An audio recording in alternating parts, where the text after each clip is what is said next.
I work reception at a startup accelerator in Stockholm, which means I spend my days watching Americans discover our parental leave system in real time.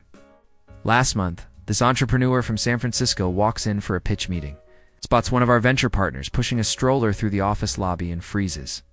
The man's wearing a baby carrier, juggling a coffee, checking his phone. She leans over my desk and whispers like she's just witnessed something illegal. Is that guy babysitting during work hours?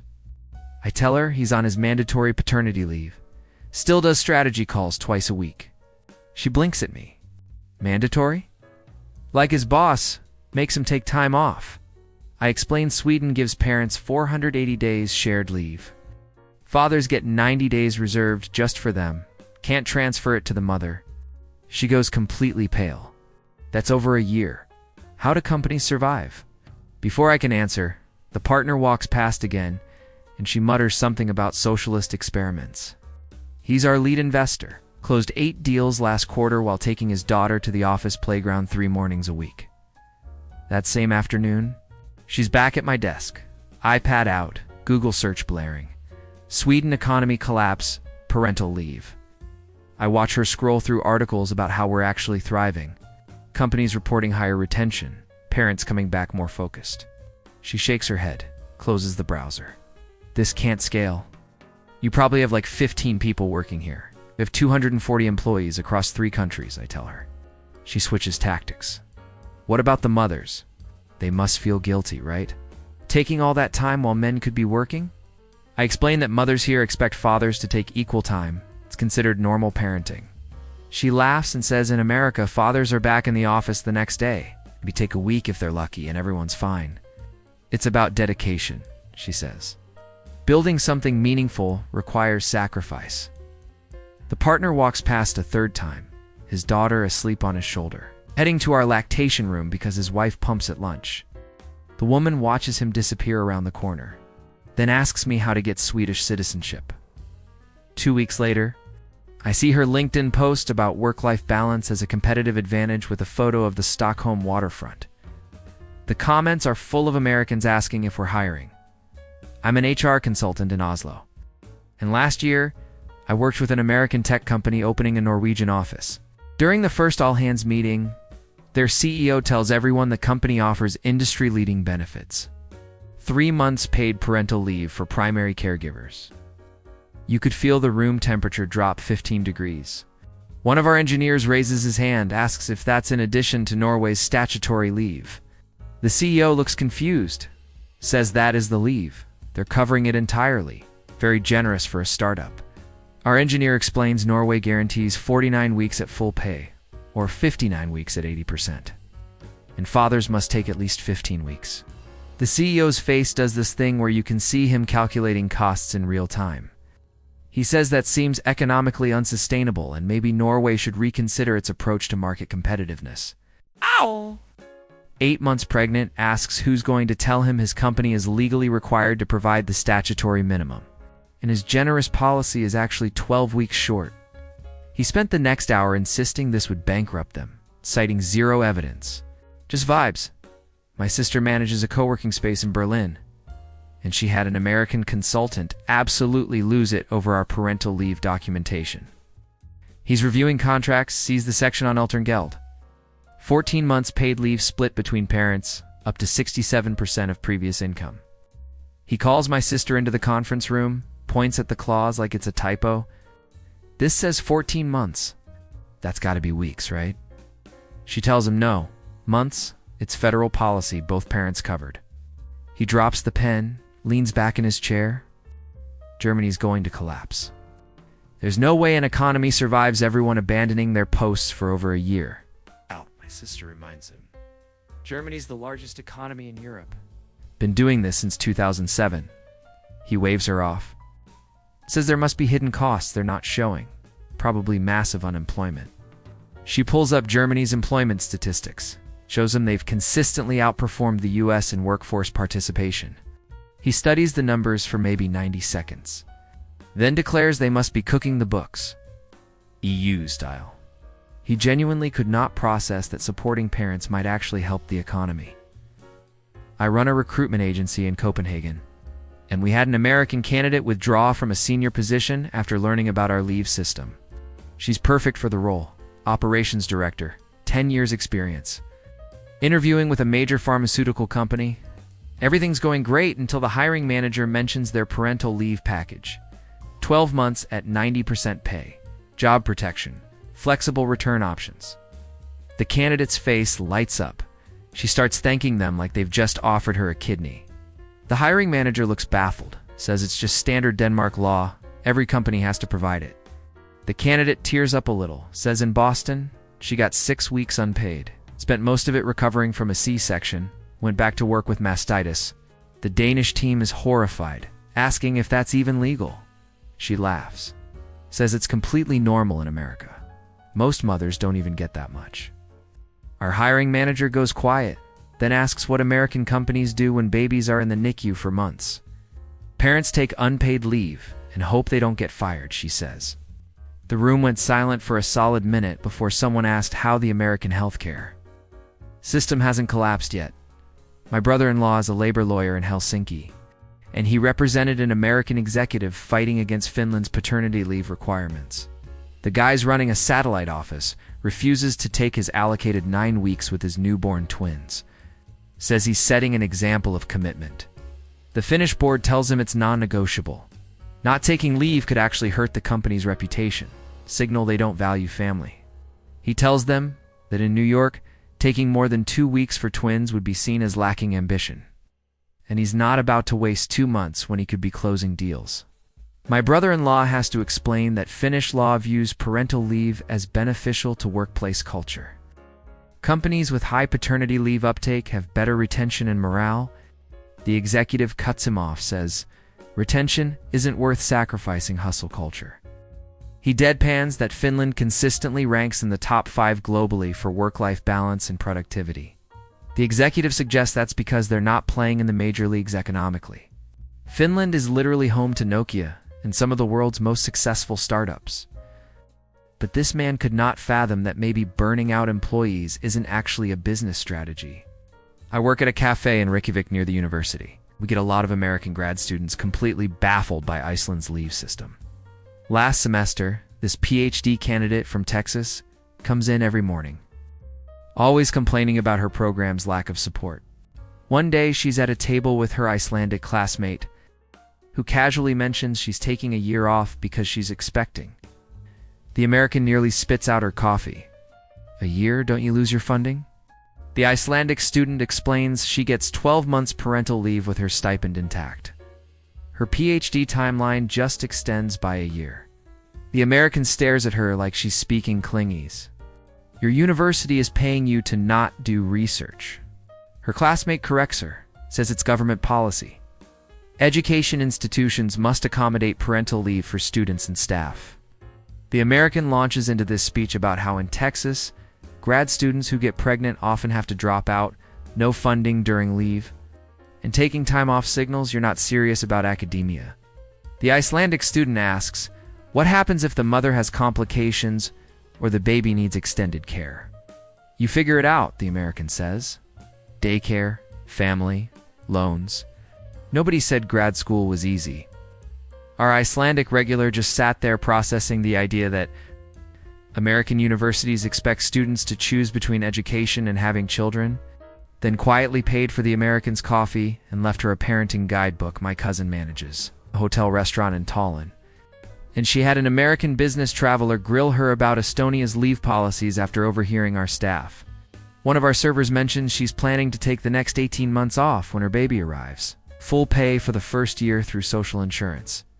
The American flags her down mid-shift, asks if she's serious about 18 months. She confirms, says Estonia gives up to 85 weeks. It's one of the longest in the world, and her job is protected the entire time. He asks who covers her salary for over a year. She explains it's government-funded through social tax.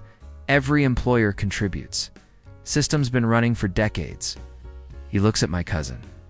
So taxpayers are subsidizing people to not work? My cousin tells him that's a weird way to frame parenting, and the system reduces child poverty, increases female workforce participation. He scoffs, says in America, Mothers are back at work within weeks, sometimes days. Because that's what real dedication looks like. And your infant mortality rate? My cousin asks. He goes silent. She pulls out her phone, shows him the stats. Estonia's rate is 1.6 per thousand births. America's is 5.4. He stares at the numbers, then pivots. Well, our economy is bigger. My cousin just nodded and went back to seating guests while he Googled why is American parental leave so bad. At his table for the next 40 minutes, I bartended a wine bar in Ljubljana, Slovenia, and we had an American couple freak out when they learned about our policies. They're in town for a conference, just chatting with a local couple at the next table who mentioned the husband just finished his 12 weeks paternity leave. The American husband chokes on his wine. 12 weeks? What does your company even do without you? The Slovenian guy says his team covered his projects, stayed reachable for emergencies, and everyone rotates through leave so it's normalized. The American husband insists that's unsustainable. Real growth requires people to be LNA, especially in those early career years. The Slovenian asks what he did when his kids were born. Took a week using my vacation days, the American says proudly. Didn't want to fall behind. His wife jumps in, adds that she went back to work after 6 weeks, unpaid, because they couldn't afford more time off. The Slovenian couple looks genuinely distressed, asking how they managed with a newborn. The American wife laughs it off, says you just power through, lots of coffee, occasional crying in the bathroom at work. The Slovenian woman asks what their employer did to support them. Gave me a desk and a supply closet to pump, the wife says, like it's a victory. The Slovenian couple just sat there trying to process how this was somehow normal. And the Americans were smiling like they'd won something. My roommate works at a breakfast spot in Lisbon, and she had an American remote worker completely spiral over Portugal's policies. He's irregular, always on his laptop, always stressed. One morning he overhears her congratulating our chef, who's about to become a father. She mentions he's taking 6 weeks paternity leave, then can split an additional 4 months with his wife. The American interrupts, asks if the restaurant's okay with losing the chef for that long. My roommate explains it's legally protected and they've already hired temporary coverage. Happens all the time. The American says that in San Francisco, taking more than a week for paternity leave is career suicide. And most guys just don't tell their team they even had a kid. He's dead serious. My roommate asks, what happens if the mother has a difficult recovery or the baby has health issues? The mother handles it, he says. That's why maternity leave exists. Fathers need to stay focused on providing. Our chef walked over, overheard the whole thing, and asked the American if he genuinely believed fathers shouldn't bond with their newborns. Bond on evenings and weekends, the guy says. You don't need months for that. The chef just stared at him, then invited him to a parenting group in Porto, where he could meet some actual involved fathers. The American declined, said he had a deadline. I'm a train conductor on the Zurich to Munich route, and I once had an American businessman lose his mind over a Swiss parent traveling with documents. She's sitting across from him, baby in a carrier, organizing paperwork. He asks what she's reading, making small talk. She explains it's her maternity leave extension forms. She's taking 8 months total, combining federal and cantonal benefits. He nearly drops his phone. 8 months? How is your company not replacing you? She tells him Swiss law protects her position, and her team's been planning coverage for months. Completely routine. He starts ranting about how in Dallas, women who take more than 6 weeks are quietly pushed out, and taking 8 months would be seen as not committed to the role. She asks, what happens if the mother has complications or the baby's premature? You figure it out, he says. Hire help? Lean on family. Everyone manages. She asks how much that costs. He estimates maybe $40,000 a year for full-time childcare in Texas, plus medical bills. She calculates that her 8 months of leave cost her exactly 0 francs. Her health insurance covered the birth completely, and she'll return to her same job and salary. He sits there silently for maybe 3 minutes, then pulls out his laptop and starts looking at remote positions in Switzerland. My father drives a tour bus in Budapest. and he had an American tourist group absolutely stunned by Hungary's leave system. They're visiting Parliament, and the guide mentions Hungary offers 3 years of paid parental leave with job protection for the entire period. One tourist raises her hand, asks if that's a translation error. The guide repeats, 3 years called GWS. The parents get 70% of previous income for 2 years, then a flat rate until the child's 3rd birthday. The Americans start murmuring. One woman asks how Hungarian businesses survive.